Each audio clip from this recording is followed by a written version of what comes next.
Assalamualaikum dan selamat pagi kepada semua pelajar. Baiklah, dalam kelas pada hari ini, Cikgu akan ajar cara mudah menulis perenggan pendahuluan untuk karangan bahagian E dan karangan bahagian B. Baiklah, pada hari ini kita akan belajar menulis perenggan pendahuluan sahaja ya. Kita akan tumpukan untuk bahagian ini dahulu. Selepas kita belajar cara menulis perenggan pendahuluan, kita akan belajar cara menulis perenggan isi pula. Baiklah, pada hari ini kita akan tumpukan untuk pendahuluan saja. Tugasan kita pada hari ini ialah kita baca bersama. Penyakit berjangkit merupakan penyakit yang berbahaya dan boleh mengancam nyawa manusia. Huraikan pendapat Anda tentang langkah-langkah yang boleh diambil untuk mengawal penularan penyakit berjangkit. Panjangnya huraian Anda hendaklah antara 350 hingga 500 patah perkataan. Baiklah, soalan ini kita sudah pernah buat di dalam kelas yang sebelumnya, yaitu cara menulis karangan bahagian E. Cikgu ulang pada hari ini, sebab hari ini kita mahu bezakan antara karangan bahagian E dan karangan bahagian B. Jadi pelajar akan dapat bezakan bagaimana cara menghurai karangan bahagian E dan karangan bahagian B. Baiklah, untuk hari ini kita akan belajar pendahuluan saja seperti yang Cikgu sudah sebutkan tadi. Jadi, kita akan pergi satu persatu. Sebelum kita membuat pendahuluan, kita kena analisis dulu soalan. Soalan ini temanya ialah penyakit berjangkit. Tugasan sudah disebut di sini. Langkah-langkah yang boleh diambil untuk mengawal penularan penyakit berjangkit. Formatnya tidak berformat, karangan umum. Jadi kita terus pergi cara untuk membuat perenggan pendahuluan. Baik, di dalam perenggan pendahuluan, untuk karangan bahagian E, kita hanya perlu ada 2 ayat ataupun 2 perkara. Yang pertama, situasi semasa. Yang kedua, tugasan. Ini untuk perenggan bahagian karangan bahagian E, perenggan pendahuluan karangan bahagian E. Untuk karangan bahagian B pula, Cikgu ajar kamu 4 perkara yang terkandung di dalam karangan pendahuluan. Ya, dalam perenggan pendahuluan itu kena ada 4. Sebelum ini Cikgu ajar 5, tapi sudah Cikgu kurangkan kepada 4 sebab kalau kita gunakan 5, jumlah patah perkataan kita itu akan melebihi 500. Sedangkan case SM ini kita tidak boleh lebih 500 patah perkataan untuk karangan bahagian B. Sebab itulah Cikgu ajar 4 perkara yang mesti ada di dalam perenggan pendahuluan. Baik, 4 perkara itu ialah yang pertama situasi semasa, kedua kesan umum, ketiga tindakan umum dan kesannya, keempat tugasan. Baik, kita pergi satu persatu. Oke, sebelum itu Cikgu jelaskan untuk karangan bahagian E, tolong patuhi yang ini. Pendahuluan jangan lebih daripada 30 dan jangan kurang daripada 20 patah perkataan. Untuk bahagian B pula, ke 80 hingga 100, jangan lebih 100. Sebab kita cuma ada 5 perenggan, jadi Cikgu akan ajar pelajar untuk menulis setiap perenggan itu 80 hingga 100 patah perkataan. Baik, yang pertama situasi semasa. Bagaimana cara mencari situasi semasa ini? Kita kena tanya situasinya. Apakah situasi semasa penyakit berjangkit pada masa ini? Baik, apa situasinya? Penyakit berjangkit. Dulu kita hadapi kolera dan dengue sangat populer lah. Kan? Sekarang ditambah lagi satu dengan COVID-19 yang kita masih hadapi sekarang ini dan kita masih coba mengawal penularannya. Jadi, apa situasinya sekarang? Membimbang? Bimbangkan. Ya, semua orang bimbang dengan penyakit berjangkit ini.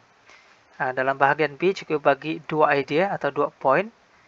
meningkat dan membimbangkan. Jadi berdasarkan poin ini, idea ini, kita akan buat satu ayat yang lengkap. Contoh, belakangan ini, baik untuk memulakan frasa situasi semasa ini, Cikgu sudah senaraikan di dalam kelas hari itu, kau boleh rujuk semula. Tidak semestinya belakangan ini. Banyak lagi perkataan lain yang boleh digunakan. Tapi hari ini Cikgu pilih yang ini. Belakangan ini, penularan penyakit berjangkit seperti kolera, denggi, dan COVID-19 sangat membimbangkan masyarakat. Ini untuk karangan bahagian E. Bahagian B ada panjang sedikit. Belakangan ini, penularan penyakit berjangkit seperti kolera, denggi, dan COVID-19 semakin meningkat dan membimbangkan masyarakat.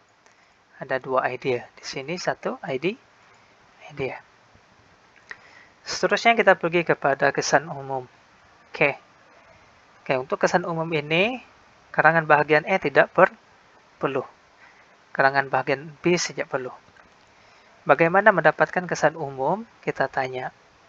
Apakah kesan situasi di atas? Oke, situasinya kamu bilang penularan penyakit meningkat, membimbangkan. Apa kesannya? Kesannya boleh mengancam nyawa manusia. Jadi berdasarkan ide ini kita buat satu ayat yang lengkap. Contohnya, sekiranya penularan penyakit ini terus meningkat, sudah tentu akan meletakkan implikasi yang buruk, termasuklah mengancam nyawa manusia, apatah lagi penyakit COVID-19 yang belum ditemui penawarnya. Jadi, kita sudah ada dua perkara 1 dan perkara 2. Perkara 1 dan perkara 2 ini harus berkaitan antara satu dengan lain. Tidak boleh idenya dipisahkan. Nah, sekarang ini kalau kita gabungkan, sudah jadi dua idea yang saling berkaitan. Seterusnya, perkara yang ketiga. Perkara yang ketiga, tindakan umum dan kesannya. Untuk karangan bahagian E dalam pendahuluan, perkara 3 ini tidak perlu. Tapi bahagian B perlu. Oke, apakah tindakan yang sudah diambil untuk menangani isu di atas? Kamu bilang, tadi situasinya meningkat. Ini penularan penyakit meningkat dan membimbangkan. Kesannya boleh mengancam masyarakat. Jadi apa tindakan yang sudah diambil untuk menangani masalah ini? Tindakannya berbagai inisiatif yang telah dilakukan oleh pihak berwajib. Tindakan secara umumnya, jangan hurai mendalam, huraikan berbentuk umum sahaja. Kalau mendalam nanti jadi isi, takut jadi isi. Tapi sekarang kita cuma memperkenalkan sahaja perkara ini untuk menggambarkan isi karangan kita nanti. Oke, apa kesan inisiatif yang diambil ini? Kesannya ibaratnya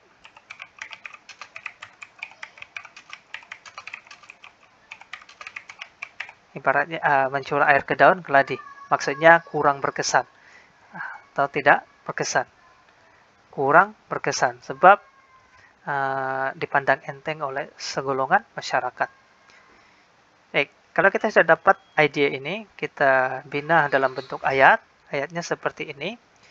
Memandangkan penularan penyakit berjangkit ini sangat serius, maka pihak berwajib telah melaksanakan berbagai inisiatif. Nah, ini tindakan secara umum untuk menanganinya. Namun usaha murni pihak berwajib ini ibarat mencurah air ke daun geladi.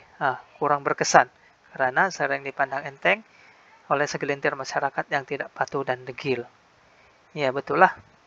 Kamu disuruh bersihkan longkang, basuh bunga supaya tidak menagong dan tidak menjadi pembiakan nyamuk Aedes. Masyarakat tidak membuat degil. Akhirnya kena denggi. Mengambil air minuman yang bersih, menggunakan air bersih tidak, kolera. Kemudian disuruh tidak keluar atau berkumpul. Tapi mau juga berkumpul, degil, keluar rumah untuk berjalan-jalan, bukan tujuan yang penting. Jadi COVID-19 berterusan. Ini. Seterusnya tugasan. Perkara yang keempat. Untuk karangan bahagian E perlu. Jadi apa tugasannya? Tugasannya ini kan tadi. langkah-langkah yang boleh diambil untuk mengawal penularan penyakit berjangkit. Jadi kita buat dalam bentuk ayat. Sungguhnya terdapat banyak langkah yang boleh diambil untuk mengawal penularan penyakit berjangkit ini. Yang ini.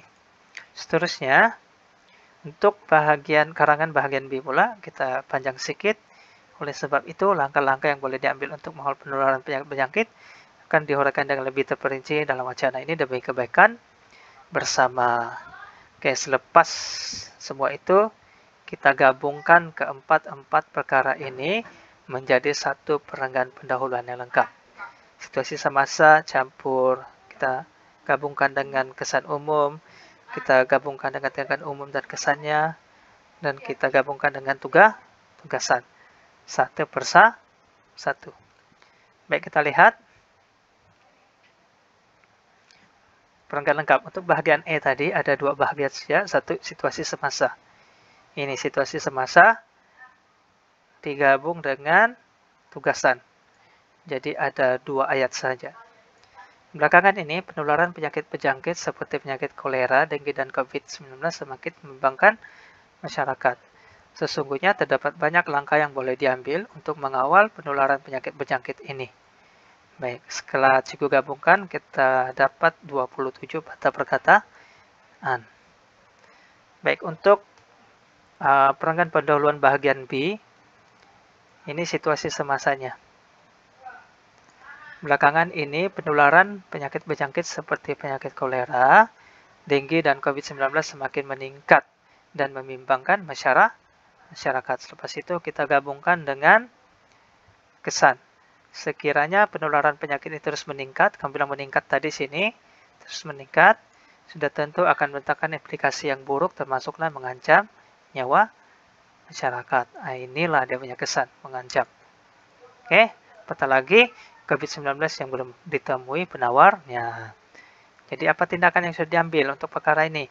Menangkan penularan penyakit sangat serius, maka pihak berwajib telah melaksanakan pelbagai inisiatif. Kita sebut secara umum ya, untuk menanganinya.